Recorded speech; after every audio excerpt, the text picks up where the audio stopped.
Si se dan cuenta esta noche, lo que también estamos haciendo, además de escuchar siempre las dos posturas en carrera, es mirarnos en el espejo de otros países. Y bueno, por ejemplo, Luis Martínez Betanzos ha estado en el proceso boliviano recientemente, con quien acabamos de conversar. Y Gabriela Vivanco es periodista ecuatoriana. Ecuador ha vivido un proceso hace no mucho. El señor Guillermo Lasso ya ha sido ungido como presidente y soplan nuevos vientos en el Ecuador. Nuevos vientos desde la derecha. Vamos a ver cómo es que finalmente se desarrolla su gobierno. Esperamos todo lo mejor para el Ecuador. Gabriela Vivanco está con nosotros. Gabriela, bienvenida. Buenas noches. Muchas gracias Jaime. Buenas noches. Bueno, precisamente eso, lo primero, ¿no? Esos nuevos vientos que se anunciaron durante la campaña, reñida, por cierto, que dieron como ganador a Guillermo Lasso, ya se empiezan a respirar en el Ecuador. Cuéntanos cuál es el nuevo panorama hoy con Lasso en el poder. Efectivamente, una de las promesas de campaña de Guillermo Lasso fue la derogatoria de la ley de comunicación impuesta por el régimen de Rafael Correa en el 2013. Y ahora, pues la semana pasada ya el gobierno envió a la Asamblea Nacional un proyecto de ley que pretende no reformar la ley anterior como lo hizo el gobierno de Lenín Moreno, sino derogar la ley y conservar cierta parte del articulado, pero además, por ejemplo, también intenta derogar algunas de las figuras del Código Penal que se utilizan para perseguir al periodismo.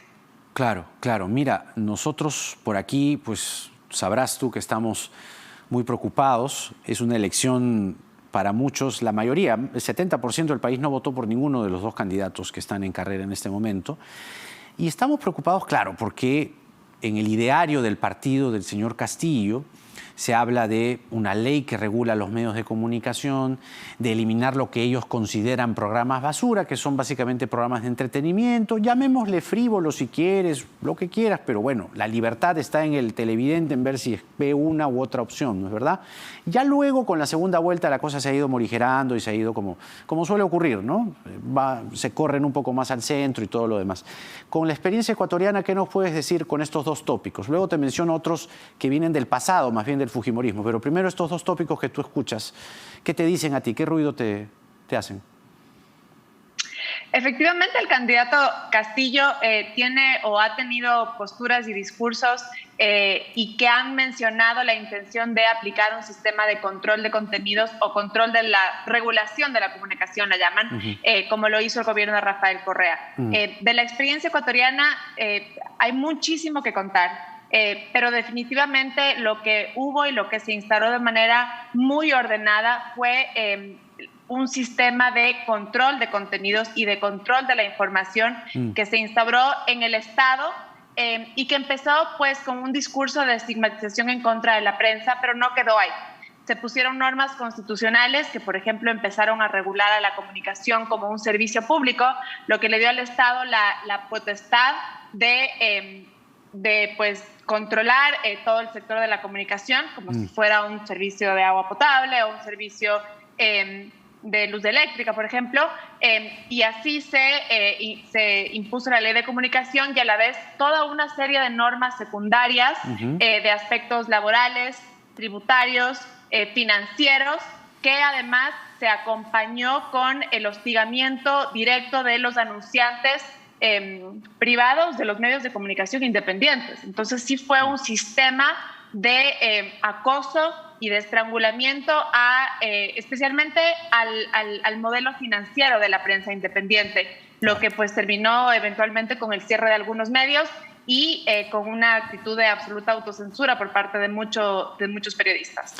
Bueno, eso por un lado, como te decía, en el ideario del partido del señor Castillo existen estos dos tópicos que son sin duda preocupantes, pero también durante la campaña, en la segunda vuelta, el señor Castillo ha levantado la voz contra quienes conducimos programas periodísticos, que va a revelar nuestros sueldos. Y lo otro es que la señora Fujimori representa a un gobierno como el de su padre, que pues creo que ya la historia está por demás sabida, ¿no? Controló los medios, sobornó a los dueños. Hubo toda una situación desastrosa con la prensa durante los 90, ¿no? Y además de ataques a periodistas independientes. Es decir, te darás cuenta que la situación en este momento en la prensa es preocupante. La señora Fujimori dice que no va a repetir los errores de su padre. Bueno, es una promesa de campaña. Pero, como te digo, en el otro lado también existe esa otra preocupación. Correa siempre ha sido hostil, fue crecientemente hostil con la prensa, ¿no? Ya al final era absolutamente desenfadado, ahora creo que tiene un programa de televisión y él mismo lo conduce, ¿no? Y levanta la voz como él siempre suele hacerlo. Mira, es una pregunta honesta, además de vecinos, ¿no? De latinoamericanos, en fin, hermanos latinoamericanos. ¿Cómo nos ven desde el Ecuador con toda esta incertidumbre, ah? Mira, sin querer pues opinar en cosas que no nos compete y con el respeto que le tiene una nación a la otra y el periodismo de un lado al otro, ¿no? Ambas posiciones son complejas.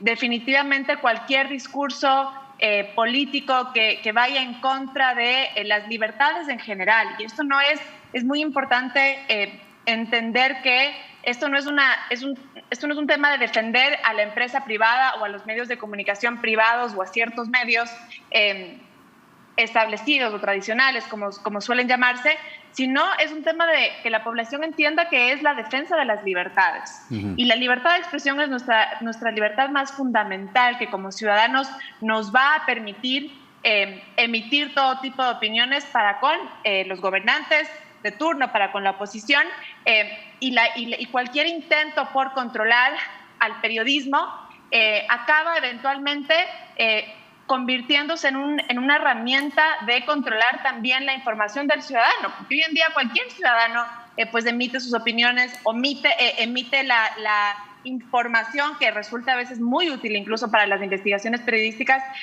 a través de, por ejemplo, redes sociales o incluso a través de cartas al director o opiniones en columnas de prensa y demás. Entonces, yo creo que una de las experiencias que como país creo que no alcanzamos a ver cuando Rafael Correa ascendía en el poder y cuando empezó a radicalizar su discurso en contra primero de la prensa establecida y la prensa independiente, y luego fue a los periodistas individuales, y pues luego fue a perseguir ciudadanos y fue a perseguir movimientos de protesta, fue a perseguir estudiantes que salían afuera de un colegio para protestar pues alguna medida con la que no estaban de acuerdo. Y algo que como sociedad nosotros no alcanzamos a ver es que esto se iba a convertir en un ataque contra la libertad del ciudadano. Y eso sí es una experiencia que pues yo la repito mucho cuando hablo con colegas peruanos, porque definitivamente es algo que empieza por las cabezas. Una vez que neutralizan a las voces incómodas, van a ir por las siguientes voces incómodas, hasta controlar todas las que puedan. Y eso es algo que, si bien pues mencionas lo que pasó en el gobierno del papá de la actual candidata Keiko Fujimori, también era una época en la que no existían redes sociales. Entonces, comparar y extrapolar esa experiencia con lo de hoy es muy difícil, pero lo que sí podemos ver es la experiencia palpable de lo que ha pasado en países como Venezuela, lo que pasa en Nicaragua hoy en día, mucho de lo que pasó en Ecuador, y es todo este sistema de una ideología que viene muy organizada, muy documentada y con mucho dinero, que es esta ideología que le llaman del siglo XXI y que apoya candidatos de manera muy frontal. Claro. Vemos en Venezuela el exterminio total de las libertades, especialmente de la libertad de expresión de los ciudadanos, de los medios, y te digo, para nosotros, y yo como periodista, como ciudadana, me da pánico poder, como te digo, con la confianza de colegas, pensar que tú tengas que criar a tus hijos en un país sin libertades, pues es algo que no se le desea a nadie. Y esa es la experiencia de la cual nosotros como ecuatorianos sí sentimos que logramos, por lo menos con esta elección, más allá de los defectos y cómo la prensa tendrá que ser muy crítica del gobierno de Guillermo Lasso, pero por lo menos es una salida frente a la opción de una absoluta cortapisa a la libertad de expresión. Gabriela Vivanco es directora del diario La Hora del Ecuador y ha estado con nosotros compartiendo, mirándonos nosotros un poco en el espejo de un país tan querido y vecino como es el Ecuador. Un abrazo a la distancia, Gabriela, que estés muy bien. Muy buenas noches. Igualmente, buenas noches. Hasta pronto. La experiencia ecuatoriana con nuestra colega Gabriela Vivanco y nos hemos mirado un poco, ¿no?, en los espejos de subjetivas o puntos de vista internacionales, que siempre es bueno en un momento como este, tan bien. Cifras del coronavirus al cierre del programa de hoy. La sala situacional del MINSA nos dice que tenemos 3.261 casos nuevos de coronavirus. De esos 3.261, 1.362 corresponden a las últimas 24 horas. Se han tomado 55.835 pruebas. Tenemos en total 11.073 pacientes hospitalizados con COVID-19. Ha bajado 117 el número de pacientes en relación a la cifra anterior. En UCI, 2.654 personas. Se mantiene en la misma cifra y se reportan 438 fallecidos.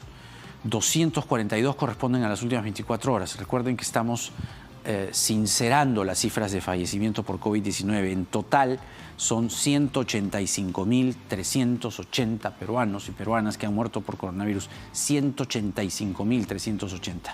Se han recuperado 4.553 personas. Tenemos vacunados con la primera dosis hoy 44.952 personas. Con la segunda dosis hoy 21.441 personas. El total de vacunados nuevos con la primera y la segunda dosis, 66.393 personas. En total tenemos vacunados 1.279.041 personas con la primera y la segunda dosis y se han administrado hasta el momento 4.207.543 dosis administradas, repito, hasta el momento. Porque a 2 días de la segunda vuelta en el Perú de hoy, nada está dicho. Buenas noches.